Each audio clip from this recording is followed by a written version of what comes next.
Doamnelor și domnilor, bun găsit la Time Alert! Armata Salvării a deschis astăzi la Ploiești un centru social. Beneficiarii vor avea parte de educație, protecție socială, dar și de training în vederea angajării. De ce au ales Ploieștiul, dar și ce planuri au în continuare, o să aflăm astăzi de la invitații mei, domnul Drew Ruthven, lider regional Armata Salvării România. Hello, thank you for being here. It's a pleasure. Thank you. It's good to be here. Ne mulțumește și spune că se simte bine aici, că se bucură că este aici. Am tradus eu, dar mai departe sarcina o va prelua cealaltă invitată a mea, doamna Alina Angel, translator și responsabil PR Armata Salvării. Bună ziua și bine ați venit! Bună ziua, vă mulțumim pentru invitație! Întrebările vor fi în limba română, astfel încât să ne înțeleagă cei de acasă. Așadar, aș vrea pentru început să ne spuneți cât mai multe despre Armata Salvării. Ce scop are această organizație? So, could you please tell us a bit about the Salvation Army and what is its purpose in Romania? Salvation Army is an international NGO plus an organisation that really is church-based. Este vorba despre un ONG, dar de fapt este o organizație care are la bază munca creștină. Este vorba despre o biserică. Currently working in 126 different countries în prezent in the world. Suntem prezenți în 126 de țări din întreaga lume. Has been in Romania for 8 years. În România, Armata Salvării și-a început activitatea în 1999. Very small work, but today was an important day for us. Astăzi a fost o zi foarte importantă pentru noi. So we're looking to expand our work și ne in dorim Romania. foarte mult să ne extindem activitatea în România. For social work plus also our church work. Vorbim atât despre activitățile sociale, munca socială, cât și munca bisericii. De ce v-ați îndreptat către România? Why Romania? Romania is the Salvation Army sees that the whole world is part of our mission. Armata Salvării spune că lumea întreagă face parte din misiunea organizației. De altfel, sunteți în peste 120 de țări. Exact, tocmai. Nearly 25 years ago, the Salvation Army came back to Russia after a long time. De exemplu, în urmă cu aproape 20 de ani, Armata Salvării s-a reîntors în Rusia după o perioadă îndelungată de absență. And slowly we have moved into the regions around. Și încet și-a extins activitatea în mai multe țări din Europa de Est. Cum alegeți țările în care deschideți aceste centre sociale? Cumva lucrurile vin natural în sensul în care sunt foarte mulți oameni care au nevoie de ajutor sau sunt și alte criterii? So what's the criteria used? How do you choose a certain country? You know, is it the social work or what motivates you to head towards a certain country? We certainly noticed because of the social work that's needed in some countries. So Romania has been noted for poverty in past. Cu siguranță sunt foarte atenți la nevoile sociale ale anumitor țări. Despre România se cunoaște că există o problemă cu sărăcia la noi în țară. The human trafficking question comes up for us. Întotdeauna se pune problema când vine vorba de România și despre traficul de persoane. But part of our mission is also to the whole world, so Romania is in the world. Dar partea misiunilor este o misiune internațională. România face parte din lume, deci de ce nu? Și România. Puneți foarte mult accent pe spiritualitate. Cum stă lucrul acesta în România? So you emphasize the spiritual side of life. So how does this exactly fit in Romania? Well, our belief is that the church and Christianity is for the whole world. Credința noastră este că credința și creștinismul sunt pentru toată lumea. There is certainly recognition by the Salvation Army that the Orthodox Church is very much part of life in Armata Romania. Salvării recunoaște faptul că Biserica Ortodoxă face parte din România și joacă un rol foarte important. We believe the combination with our social work and our Christian message is a little bit different than most. Dar Armata Salvării consideră că această combinație, mixul între activitatea socială, munca socială și biserică, o vede într-un fel ușor diferit. And we really believe that without the spiritual life being fulfilled in people, they haven't got the whole Și of considerăm life. că oamenii nu pot beneficia la maxim de ceea ce înseamnă viață dacă latura spirituală nu este inclusă. Au observat până acum diferențe între felul în care privesc străinii spiritualitatea și modul în care o privesc românii? Have you noticed any differences in the way foreigners look at spirituality and the Romanians do? Yes. Da. For me, as I came to Romania at the start of the year, the whole of life for many Romanians revolves around spirituality. Dumnealui, ca persoană venită din Australia la începutul acestui an, deci de puțin timp, a observat că în ceea ce privește pe români, spiritualitatea joacă un rol extrem de important. Foarte multe aspecte ale vieții au legătură cu spiritualitatea. So even the practice of people will cross themselves Chiar when și they come to faptul că au church. observat că în momentul în care oamenii se apropie de biserică își fac semnul crucii. It's not part of our life in În Australia. Australia nu veți vedea așa ceva. And many people. So the spiritual life is alive in Romania. Viața spirituală este una plină de viață, dacă putem spune așa, în România. Au o colaborare bună cu biserica românească. Astăzi, știind că puneți accent atât de mult pe spiritualitate, m-aș fi așteptat ca la eveniment să fie prezent inclusiv un preot, ceea ce nu s-a întâmplat. So, as you say that you emphasize so much the spiritual life, she was wondering why at the event we organized today we didn't invite an Orthodox priest. Oh, okay. Well, I am ordained as a priest. Dumnealui, de exemplu, este preot. Așadar a fost unul. So there was a priest In fact, there was 4 or 5 De of us. fapt, erau vreo 4 sau 5 persoane. Yeah. So our event was commenced with a prayer, Evenimentul a început cu o rugăciune, finished with a prayer. s-a încheiat cu o rugăciune. The emphasis of the Salvation Army is in our history has been the poorest of the poor still deserve church. Scopul Armatei Salvării și de altfel un lucru pe care îl prezintă în misiunea organizației este faptul că biserica este cea care trebuie să îi servească, să vină în întâmpinarea celor săraci. Asta înseamnă biserică. So in fact today's event was pretty well surrounded by a prayer and ministry. Deci evenimentul de astăzi a fost vorba despre rugăciune și despre această misiune creștină. Întrebam însă de reprezentanții noștri ai României. She was wondering about representatives in Romania, of the church in Romania. Yeah, so we're still making those links. The Salvation Army has been operating for some time, but it's been very small. Deocamdată în România, Armata Salvării, v-am spus, e prezentă de un număr de ani, dar activitatea s-a făcut la un nivel redus. Nu am avut o activitate atât de intensă. Vom face aceste legături, vor exista în timp. This project that we launched today has substantial money involved in it. Proiectul pe care l-am lansat astăzi, după cum ați auzit și dumneavoastră la eveniment, este bazat pe o sumă foarte mare de bani. Which has actually given us the ability to expand fairly Bani quickly. care practic ne-au permis să ne extindem activitatea foarte rapid. So we've been trying to make links with local government, which Și we am have. încercat, desigur, să creăm legături cu autoritățile locale, ceea ce am Conversation with the churches. să discutăm cu alte biserici prezente. And we would be looking to partner with other Și places, cu siguranță organizations, suntem churches. deschiși să creăm parteneriate cu alte biserici, alte organizații. We don't believe that we can do it by ourselves. Nu credem că suntem în lume singuri și că putem să facem totul singuri. So we'll be looking to work Deci, together. cu siguranță suntem dornici să lucrăm în parteneriat. Pentru că ați menționat din nou suma mare de bani, v-aș întreba de unde vin banii, cum reușiți să susțineți toate aceste proiecte. Talking about the huge amount of money, she would like to know where does the money come from and how does it make it possible for our...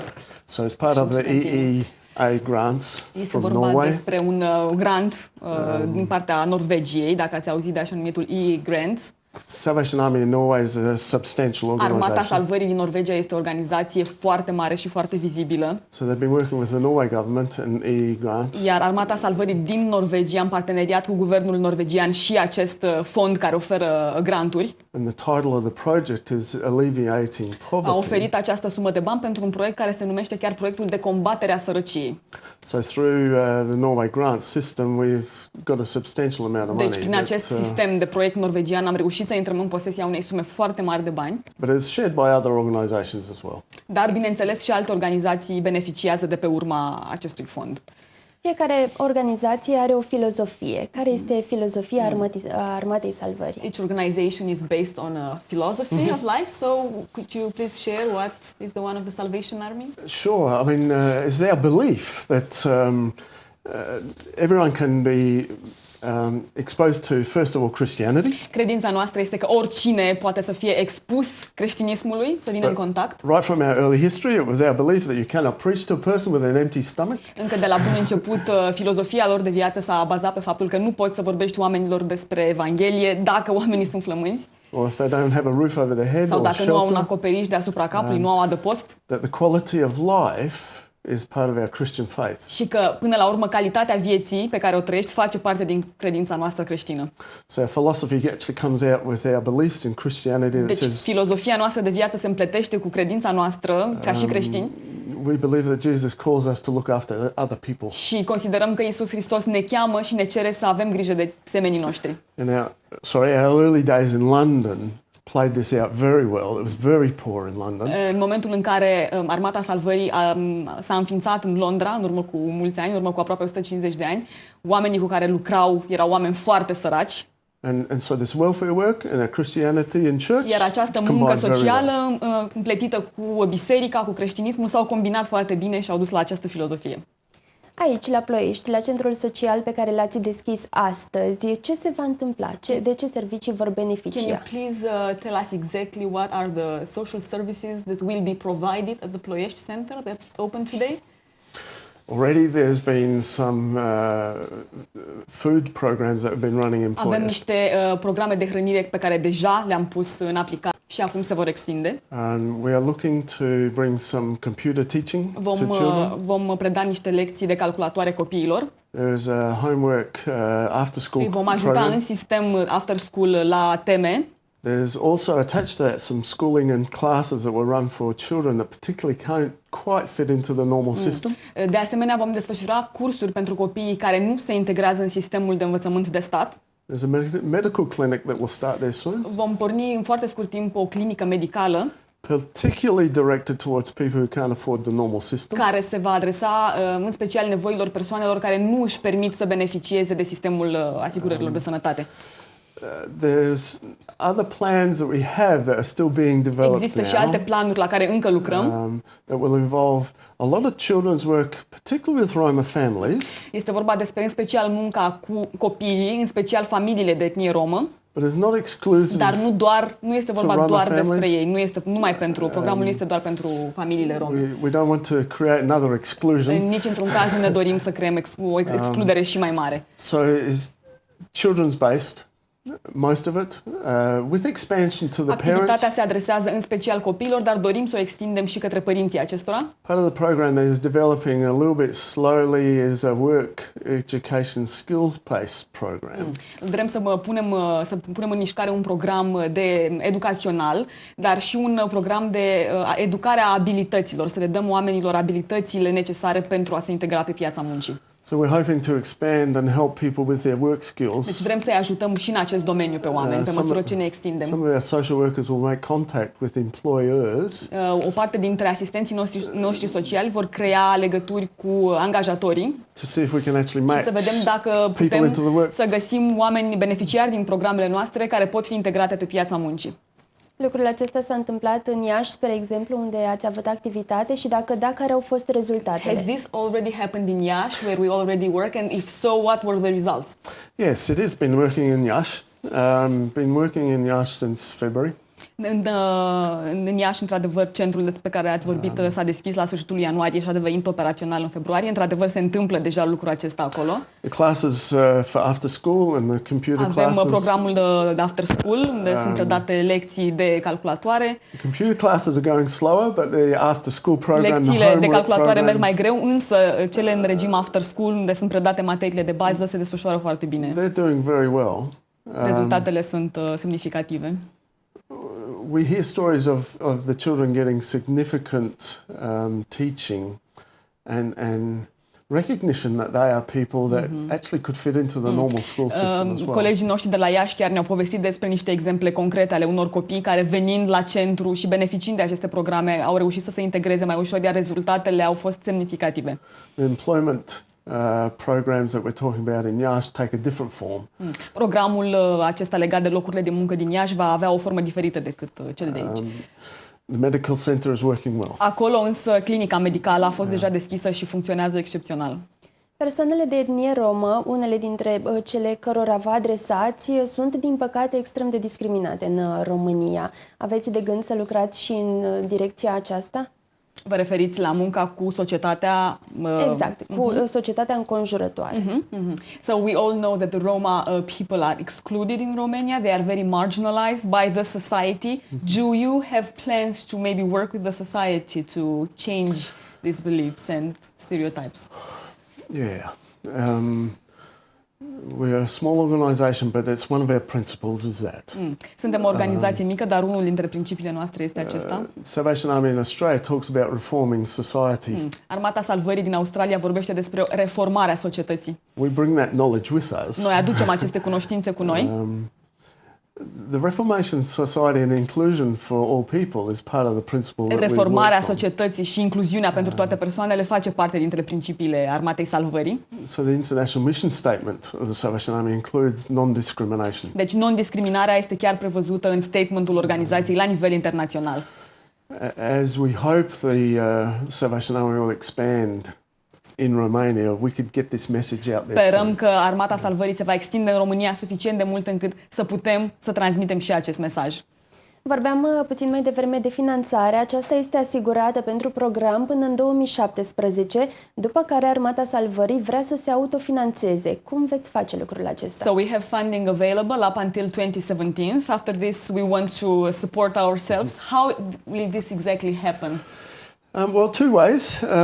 The project can be extended over Există time. două modalități. Proiectul ar putea să fie prelungit după această dată. It will be not as large a project in terms of finance. În ceea ce privește finanțarea, proiectul nu va fi atât de extins cum este acum, Because our infrastructure and all those things will be set up already. pentru că infrastructura necesară va fi deja pusă în practică. The Salvation Army in Norway, together with Romania, will apply for further funding for this Armata project. Salvării din Norvegia împreună cu partea din România vor aplica în continuare pentru acest proiect, pentru fonduri. In many places of the world of the Salvation Army, there is also a second-hand furniture, clothing, goods trade. Armata Salvării din lume are și această practică. În foarte multe din țările în care este prezentă se deschid anumite magazine second-hand de mobilă, de haine, care să susțină activitatea. So we're looking to introduce that. That's part Ceea of ce this încercăm project. să facem și aici. E parte din proiect, de fapt. The emphasis for us, though, is a change of life for people that come and work for us. They will train in the employment Și and ceea ce ne dorim workforce. foarte mult este ca beneficiarii care vin la noi să fie pregătiți pentru muncă, astfel încât să se poată angaja ulterior. So as they're learning to work within the context of the workforce, we're looking to see if we can actually earn some money that then reinforces the work that we're Și doing. vom încerca să vedem dacă reușim în urma acestor demersuri să obținem niște venituri care să ne permită să ne continuăm activitatea și după data menționată de dumneavoastră. Dacă ar fi să discutăm despre voluntarii din România, cam la ce cifră se ridică? If we were to talk about the volunteers in Romania, how many exactly do we have? Our system is a little bit different. E ușor diferit. Our volunteers, we do have a good number of volunteers. Avem un număr de voluntari. Again, the two centres are not big numbers yet, Nu putem vorbi despre un număr mare de voluntari la cele două centre, nu încă, but members of the Salvation Army Church dar membrii Bisericii Armatei Salvării often will help in their local circumstance for nothing. de foarte multe ori fac voluntariat în anumite circunstanțe. Când este nevoie, dumnealor își oferă ajutorul. It's part of our teaching in our church is that we should be involved in the Face community. parte din învățătura din biserică că trebuie să ne implicăm în comunitate. Și dacă cineva vrea să devină voluntar aici în Ploiești, unde se poate If adresa? somebody in Ploiești wants to become a volunteer, who should they speak to? Where should they find the information? So the information is on websites. Informația se află pe website. Yeah. So the Salvation Army in Romania has a website. It's being updated currently. Avem un site la care lucrăm acum, îl updatăm. It'll have all these contact Și numbers. toate aceste informații, toate informațiile de contact necesare pentru persoanele care doresc să facă voluntariat se vor găsi acolo. So for Ploiești, for Iași, Pentru Craiova and Ploiești, Bucharest. Iași, Craiova și București. Fiecare va avea o secțiune dedicată unde se vor găsi aceste informații. If people have time and are willing to help, I'm sure we would welcome them. Da, iar dacă oamenii au timp și își doresc să ajute, cu siguranță îi vom primi cu brațele deschise. Vă mulțumesc tare mult că ați fost alături de mine. Din păcate, emisiunea a ajuns la final. Thank you so much for coming. Thank you for having us. Vă mulțumim foarte welcome. mult. It's great. Doamnelor și domnilor, vă mulțumesc și dumneavoastră pentru atenție. Rămâneți cu Ploiești TV. La revedere!